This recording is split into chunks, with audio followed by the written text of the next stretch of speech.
Bharat 360 degree news में आपका स्वागत है। 21 नवंबर के इस बुलेटिन में आज के मुख्य समाचार।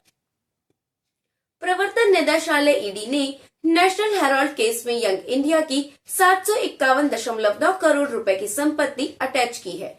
कांग्रेस से जुड़े यंग इंडिया के खिलाफ ये कार्रवाई मनी लॉन्ड्रिंग के मामले में की गई है। इस कंपनी में सोनिया राहुल की 76% हिस्सेदारी है।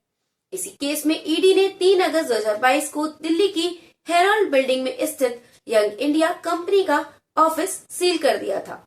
जांच एजेंसी ने बयान जारी कर कहा कि सोनिया गांधी, उनके बेटे राहुल गांधी और अध्यक्ष मल्लिकार्जुन खड़गे से पूछताछ की थी और उनके बयान दर्ज किए थे। इसी के आधार पर कार्रवाई की गई। ईडी ने आगे कहा कि जांच से पता चला कि एसोसिएटेड जनरल्स लिमिटेड एजेएल के पास दिल्ली, मुंबई और लखनऊ में 661.69 करोड़ रुपए की अवैध संपत्तियों में यंग इंडिया का कब्जा है। इसके अलावा एजेएल ने इसमें 90.21 करोड़ रुपए की अवैध आय निवेश की है। इसी प्रॉपर्टी को अटैच किया गया है। राहुल गांधी ने प्रधानमंत्री नरेंद्र मोदी को पनौती कहा है। उन्होंने कहा, पीएम मतलब पनौती मोदी। अच्छा खासा लड़के वर्ल्ड कप जीत रहे थे, यह अलग बात है, हरवा दिया। राहुल ने मंगलवार 21 नवंबर को बाड़मेर के बायतू और उदयपुर के वल्लभ नगर में जनसभा को संबोधित किया। उन्होंने कहा, मोदी का काम आपके ध्यान को इधर उधर करने का है, अडानी का काम आपकी जेब काटना है। दोनों आते हैं, एक टीवी पर आता है, आपसे कहेगा हिंदू मुस्लिम कभी क्रिकेट मैच में चला जाएगा।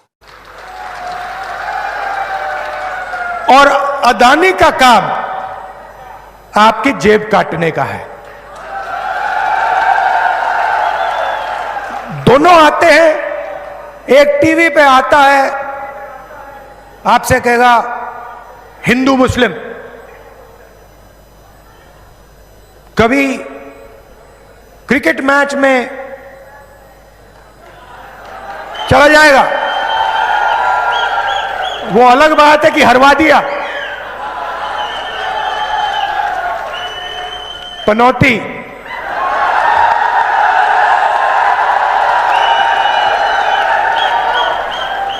पीएम मतलब पनौती मोदी।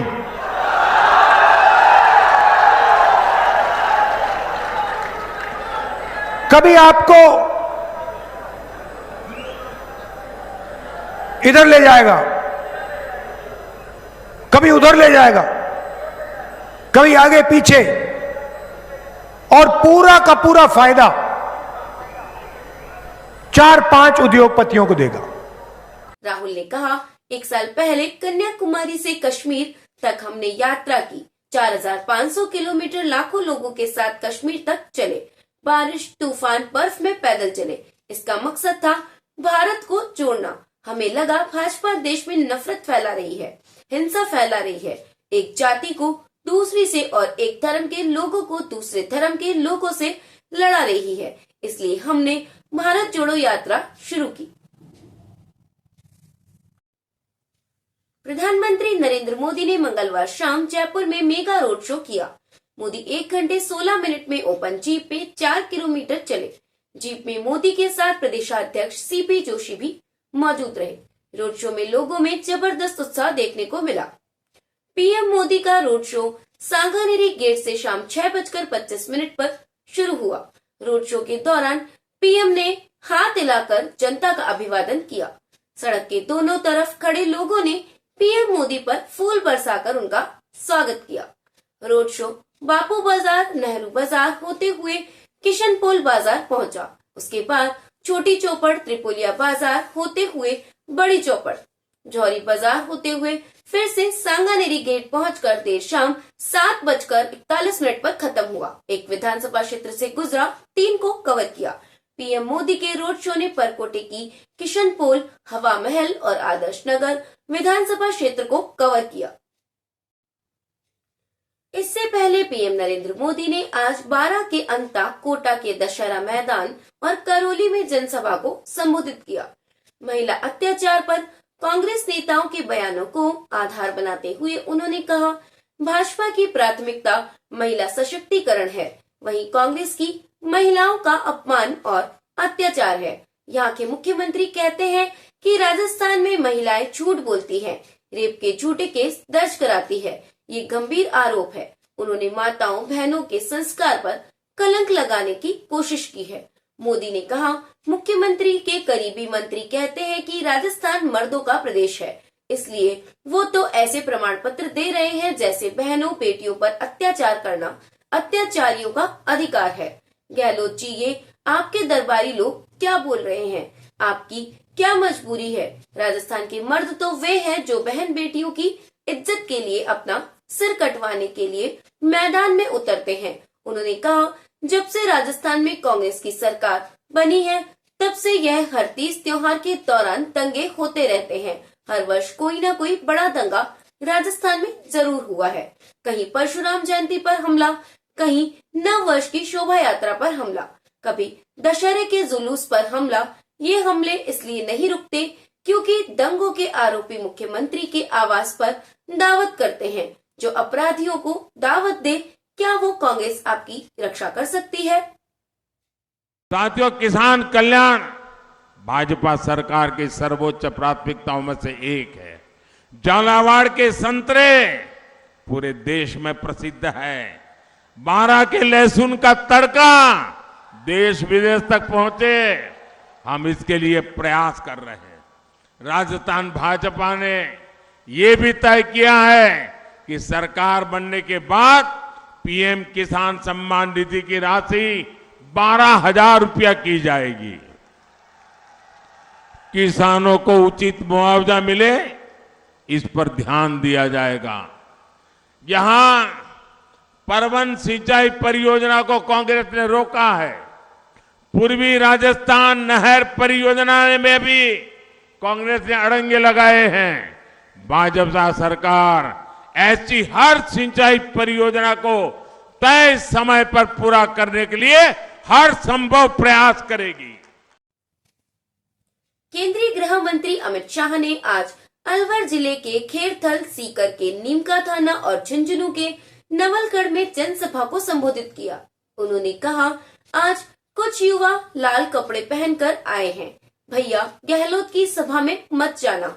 लाल कपड़ा देखकर गहलोत जी सांड की तरह बिफर जाते हैं। मालूम है ऐसा क्यों होता है? क्योंकि उनको लाल डायरी से डर लगता है। लाल डायरी में इनके भ्रष्टाचार के सारे कारनामे लिखे हैं। हजारों करोड़ रुपए का भ्रष्टाचार गहलोत सरकार ने किया है।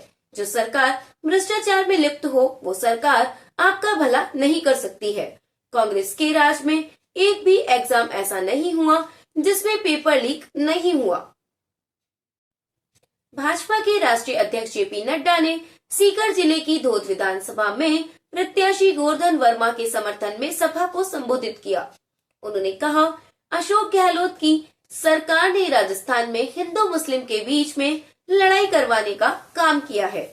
उन्होंने कहा, कांग्रेसियों ने पनडुब्बी घोटाला किया। गहलोत सरकार ने वृद्धावस्था पेंशन में 450 करोड़ रुपए का भ्रष्टाचार किया। गहलोत के भाई ने सब्सिडी का फर्टिलाइजर चोरी करके एक्सपोर्ट किया। गहलोत सरकार के रिश्तेदारों ने 11,000 करोड़ रुपए का ठेका लिया। उत्तर प्रदेश के मुख्यमंत्री योगी आदित्यनाथ ने भीलवाड़ा के शाहपुरा में बीजेपी उम्मीदवार लाला राम बैरवा के समर्थन में चुनावी सभा को संबोधित किया। उन्होंने कहा, जब भी माफिया की बात होती है तो मुझे पुराने यूपी की याद आती है। वहाँ बड़े बड़े माफिया थे, असगर जैसे माफिया थे। इनके लिए मैंने नया अनुसंधान किया था। वो अनुसंधान था बुलडोजर। उन्होंने कहा, माफिया का इलाज तो डबल इंजन सरकार ही कर सकती है। डबल इंजन की सरकार हो और इच्छा शक्ति हो तो माफिया कभी पनप नहीं सकता। माफियागिरी विकास की राह में सबसे बड़ा रुकावट है। सीमाओं का अतिक्रमण नहीं कर सकता, आतंकी घटना को अंजाम नहीं दे सकता, क्योंकि नया भारत है। ये नया भारत है, यह छेड़ता नहीं है, लेकिन कोई छेड़ता है तो उसको छोड़ता भी नहीं है। भाइयों बहनों, ये नया भारत है, वसुधैव कुटुंबकम का संदेश देता है, लेकिन कोई भारत को आगे दिखाएगा उसकी आंखों को तरेर करके निकालना भी जानता है। और इसीलिए नए भारत के अंदर राजस्थान कैसे होना चाहिए, अपने शौर्य के लिए, अपने पराक्रम के लिए, अपनी भक्ति और अपनी शक्ति के लिए, नौजवानों की ऊर्जा का उपयोग करने के लिए, अन्नदाता किसानों का सम्मान करने के लिए और बहन और बेटियों की सुरक्षा के लिए। ऐसा राजस्थान हमें चाहिए। याद करिए, मातृशक्ति के सम्मान और उनका स्वावलंबन, उनका स्वाभिमान कैसे होना चाहिए। यहां तो जौहर का व्रत करने वाली महारानी पद्मिनी जैसी महारानियों को हमने देखा है, जिन्होंने शौर्य और पराक्रम की एक नई गाथा लिखते हुए दुश्मनों को कैसे जवाब दिया जाना चाहिए, इस बात का एक संकल्प, इस बात की एक नई प्रेरणा हम नए भारतवासियों को दी है। भाइयों बहनों, इस राजस्थान में आज क्या हो रहा है?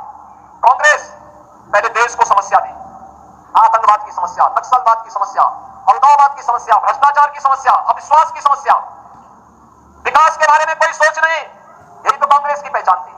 और आज तो राजस्थान आज विकास में फिसटी, सुरक्षा में फिसटी। राजस्थान जिसको कभी स्वर्गीय भैरव सिंह शेखावत जी की सरकार में, भारतीय जनता पार्टी की सरकार में विकास के एक नए प्रतिमान स्थापित करने को अग्रसर किया था, आज भाइयों बहनों वह राजस्थान आज भ्रष्टाचार में नंबर 1 हो गया।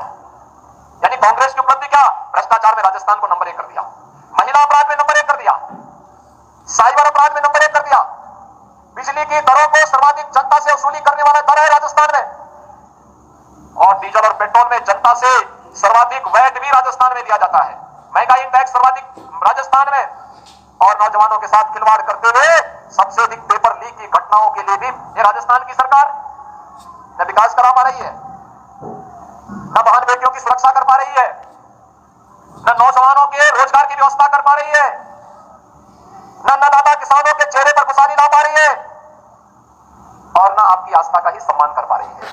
आस्था का भी तो सम्मान नहीं है। रामनवमी में, यहाँ रामनवमी के जुलूस पे सुप्रीम कोर्ट ने मंगलवार 21 नवंबर को बाबा रामदेव की कंपनी पतंजलि आयुर्वेद को फटकार लगाई है। मॉडर्न मेडिसिन सिस्टम यानी आधुनिक चिकित्सा प्रणालियों के खिलाफ भ्रामक दावे और विज्ञापन पब्लिश करने को लेकर ये फटकार लगाई गई है। भ्रामक विज्ञापनों के खिलाफ इंडियन मेडिकल एसोसिएशन ने याचिका दायर की थी। जस्टिस एहसानुद्दीन अमानुल्लाह और प्रशांत कुमार मिश्रा की बेंच ने इस मामले की सुनवाई की। जस्टिस अमानुल्लाह ने कहा, पतंजलि आयुर्वेद को सभी झूठे और भ्रामक दावे वाले विज्ञापनों को तुरंत बंद करना होगा। कोर्ट ऐसे किसी भी उल्लंघन को बहुत गंभीरता से लेगा और हर एक प्रोडक्ट के झूठे दावे पर 1 करोड़ रुपए तक का जुर्माना भी लगा सकता है। राजस्थान में कांग्रेस ने वोटिंग से 4 दिन पहले मंगलवार को अपना घोषणा पत्र जारी किया। इसे जन घोषणा पत्र 2 नाम दिया है।